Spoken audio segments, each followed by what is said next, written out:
femicides, Kenya joins the global campaign for the 16 days of activism against gender-based violence, with alarming statistics underscoring the urgency. A UN report reveals that Africa is leading in femicide rates. Leaders, including First Lady Rachel Ruto, are calling for accountability and education, urging collective action to end violence against women.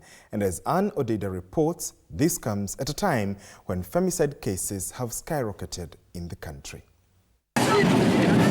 As Kenya joins the global community in marking 16 days of activism against gender-based violence, a new report by UN Women underscores the devastating toll of femicide. Africa leads the grim statistics, with 21,700 women and girls killed in 2023, translating to a rate of 2.9 per 100,000 women, the highest globally. This accounts for 60% of the 85,000 women and girls intentionally killed worldwide last year. A majority of these murders in Africa, at 59%, were perpetrated by family members, emphasizing the devastating vulnerability of women within their homes. But among those who were killed by their partners, 1 out of 5, 22%, had previously reported to authorities that they had been subject to partner violence. In Kenya, the conversation around femicide has gained urgency. In a tweet to mark the start of the campaign, First Lady Rachel Ruto condemned GBV as a devastating human rights violation. The First Lady emphasized that the 16 days of activism is more than a call to action, but a plea for humanity, urging society to educate, demand accountability, and support survivors. Dagoretti North Member of Parliament Beatrice Elachi, speaking at an event to launch the campaign, echoed the urgency of addressing femicide. She pointed to the moral underpinnings of the issue, stating that while efforts have been made from the executive, the issue of femicide is a moral issue. I know the president has promised 100 million, but let me tell you, this is a moral issue. We can have the money, we can have everything. It is a moral value issue that we must deal with.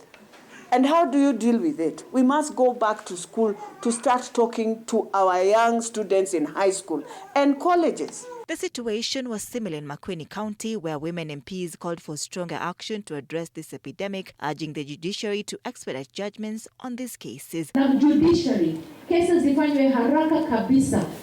Kwa sababu everything is bailable, usiache huyo mtu awe nje. Homa Bay County also joined the efforts. Governor Gladys Wange emphasized the county's commitment to combating GBV, highlighting initiatives such as the development of a child protection policy and an SGBV policy. Having done our child protection policy, having done our sexual and gender-based violence policy, we are committing to continue to speak on the issues of sexual and gender-based violence. The UN Women Report reveals that many femicides could have been prevented, as 22 to 37% of victims globally had reported prior incidents of violence to authorities. However, systemic failures often leave women without protection they need. We observe a moment of silence for the 97 fallen women. Data from the National Police Service indicates that at least 97 women in the country have been killed in the past 3 months alone. The latest femicide scare being that of one Florence Wanjiku, who escaped death by a whisker after an attack by her partner that left her nursing injuries in her hands